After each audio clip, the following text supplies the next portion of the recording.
Mais uma vez, muito bom dia para você. E você acompanhou ao vivo aqui na nossa TV Alemes a reunião da Comissão de Constituição, Justiça e Redação. Durante a reunião de hoje, o deputado Paulo Duarte relatou 2 projetos de lei que criam, esses 2 projetos, um cadastro de condenados por violência doméstica e também um cadastro de condenados por crimes sexuais.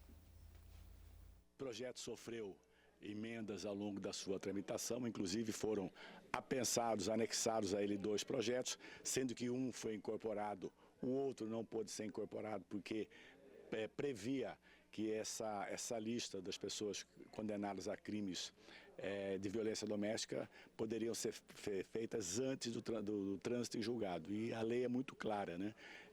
Esse cadastro de pessoas que cometem crimes de violência doméstica, ele só vai ter tornado público após toda a sentença tiver transitada em julgado, ou seja, em todas as instâncias, não havendo mais espaço para recurso. Então, esse é um projeto importante que foi aprovado e também o projeto trata de temas semelhantes, também fala de violência, que esse outro deputado Coronel Davi, que eu havia relatado e hoje foi devolvido também pelo deputado Caravina com parecer favorável, que é o cadastro de pessoas que cometem crimes sexuais, né? Então, é uma outra lei, né? E exclusivamente para crimes sexuais, mas com a mesma observação que eu falei antes, né? Somente esse cadastro será tornado público quando a sentença dos condenados, né, tiver transitada em julgado, ou seja, não tiver mais espaço para nenhum tipo de recurso. Então, acho que é importante porque é algo que, principalmente em Mato Grosso do Sul,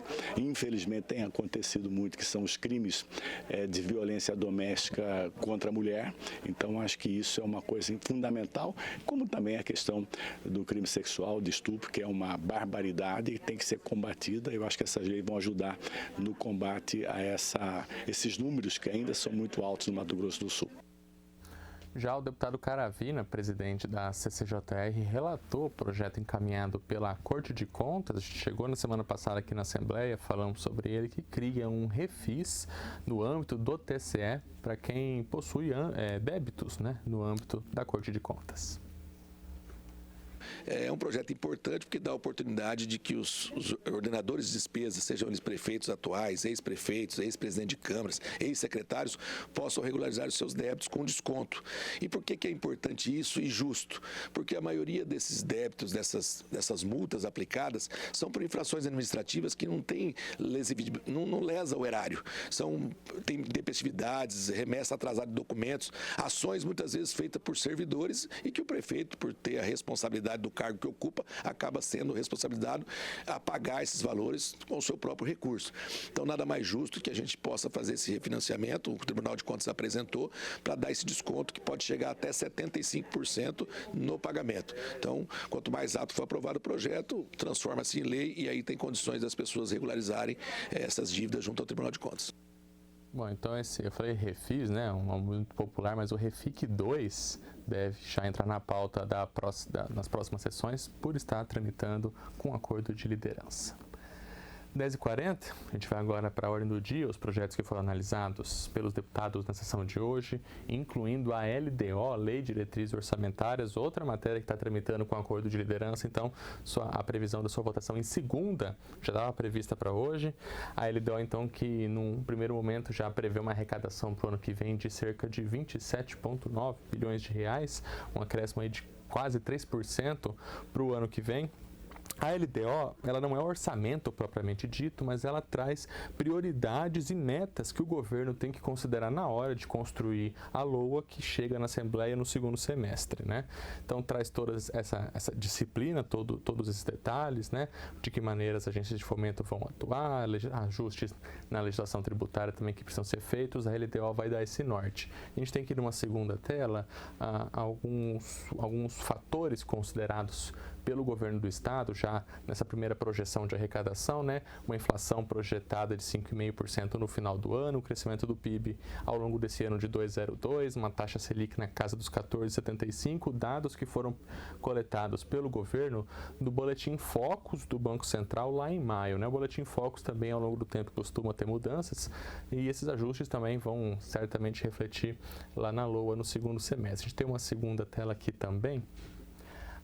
outros fatores considerados, né, exportações, crescimento das exportações, quase 28%, com foco na soja, na celulose, na carne bovina, o que contribuiu para um superávit, um aumento do superávit da balança comercial sul-mato-grossense. E numa última tela a gente também tem aqui uns pontos importantes levantados pelo Executivo no projeto da LDO, né, que ainda é a possibilidade de ajustes às metas fiscais na LOA de 2026, né, a depender de inflação, juros da economia, né, essa previsão que o governo traz na LDO, ela é inicial, e o governo também diz que avalia a adesão ao Programa de Pleno Pagamento de Dívidas dos Estados, o PROPAG, o que pode levar a um contingenciamento de gastos num curto prazo. PL 138, então, a Lei de Diretrizes Orçamentárias para o ano de 2026, aprovado em segunda discussão. O texto passou por emendas dos deputados estaduais ao longo da tramitação, então já amanhã volta ao plenário para uma avaliação em redação final. A gente também teve na sessão de hoje, entre os projetos analisados, aliás, antes de eu chamar o próximo projeto, a gente conseguiu conversar na sessão de hoje com o deputado Pedrocian Neto, ele que é vice-líder do governo, e comentou a aprovação hoje pelos deputados, então, da LDO. Uma etapa na elaboração do orçamento para o ano de 2026. Nós estamos discutindo aqui a LDO, Lei de Diretrizes Orçamentárias, que vai estimar a receita total do Estado, seja a receita corrente, seja a receita de recursos de financiamento, receita de capital para investimentos, da ordem de 27 bilhões de reais. Em relação ao ano passado, na verdade é esse ano, né, que é o valor de 26 bilhões, nós estamos crescendo pouco mais de 1 bilhão. Isso no total da receita primária está dando 4,92% de crescimento. É até um crescimento modesto, isso é importante a gente dizer isso, porque a previsão de inflação é aproximadamente 4,5%, 5%. Então, se dá 4,92%, você observa que em termos reais é uma LDO que está mostrando um orçamento estável para o ano que vem em relação ao ano corrente. E por que isso está acontecendo? De um lado, você vê a economia do Mato Grosso do Sul, que ela vem crescendo muito. O Brasil tem a previsão de crescimento nesse ano na ordem de 2%. Se você pega o boletim Focus do Banco Central, que capta todas as expectativas de mercado, está se estimando em cerca de 2%.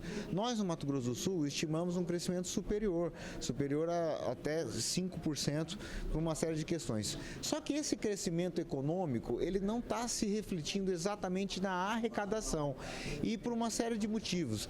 Questão de preço de commodities, nós temos uma frustração na importação do gás que vinha da Bolívia, então houve uma redução do bombeamento. Nós temos uma série de decisões do Supremo Tribunal de Justiça que impactaram a questão tributária, por exemplo, a remessa de mercadorias entre estados, quando é de mesma titularidade da empresa, não é mais tributado, então no Mato Grosso do Sul isso é um problema. O fim da paridade na exportação, que era uma lei antiga que obrigava o exportador a vender no mercado interno para ter direito à imunidade tributária na exportação, o governador acabou com isso, então isso tem um impacto na arrecadação também.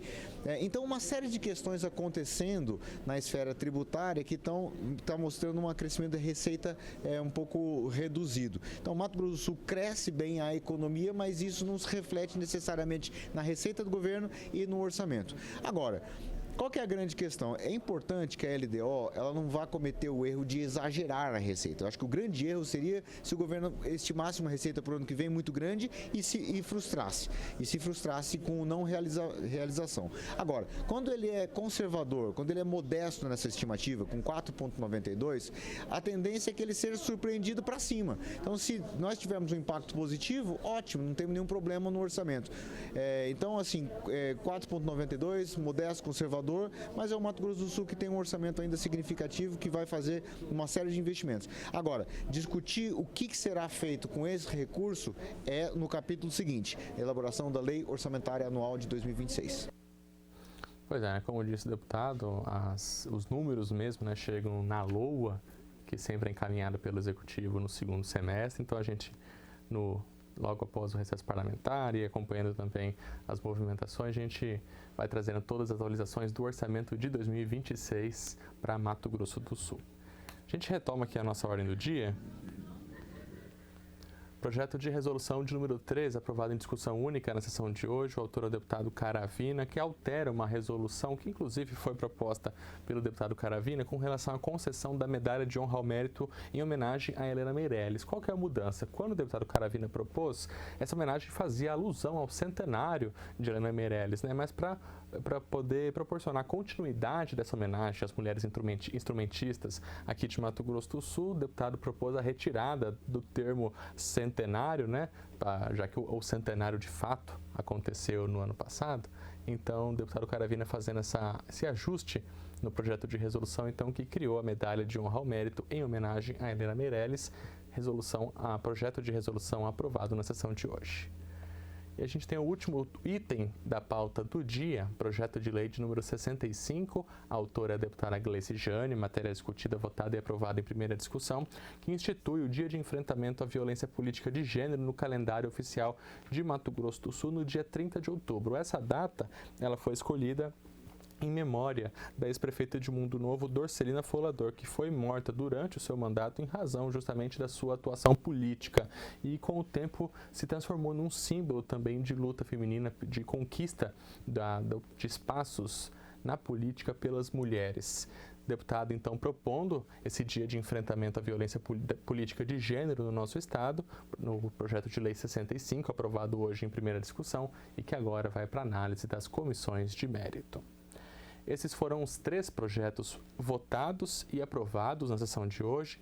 O projeto de lei 93 estava incluído na pauta, mas a deputada Mara Casteira não estava presente na sessão de hoje, então a matéria fica para a próxima sessão. Além desses projetos, os deputados analisaram um requerimento, 30 indicações e 4 moções de pesar. Esse, então, um resumo e um balanço de como foi a ordem do dia dessa quarta-feira, 9 de julho de 2025. Falar agora de projetos que começaram a tramitar aqui na casa. O deputado professor Rinaldo Modesto apresentou um projeto de lei e que quer criar uma campanha de enfrentamento ao uso de tabaco, cigarro entre jovens aqui de Mato Grosso do Sul.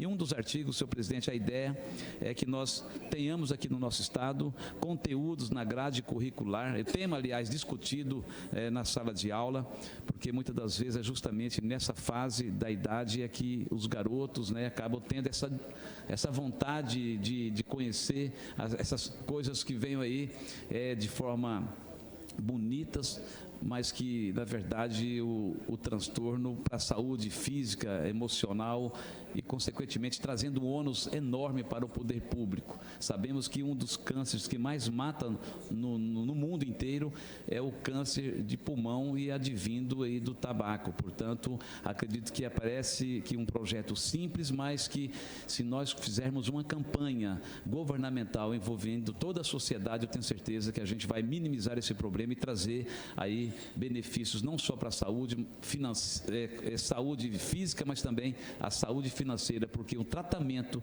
de um paciente oriundo de um enfisema pulmonar ou de um câncer de pulmão é muito grande. Portanto, esse é um projeto que eu gostaria de contar com apoio. Tenho certeza, deputado Paulo Duarte, de todos os nossos outros 23 deputados. Projeto, então, que agora entra em período de pauta e, como a gente sempre explica, né, ele é analisado inicialmente pela CCJR. Então é isso, a redação final vai ficando por aqui. Agradeço pela sua audiência nessa quarta-feira. Amanhã, quinta, a partir das 8h45, você acompanha a primeira discussão ao vivo com a Marité Kogo e o Gustavo Fax, já antecipando os assuntos da sessão plenária de quinta. E a gente volta amanhã, logo após a sessão.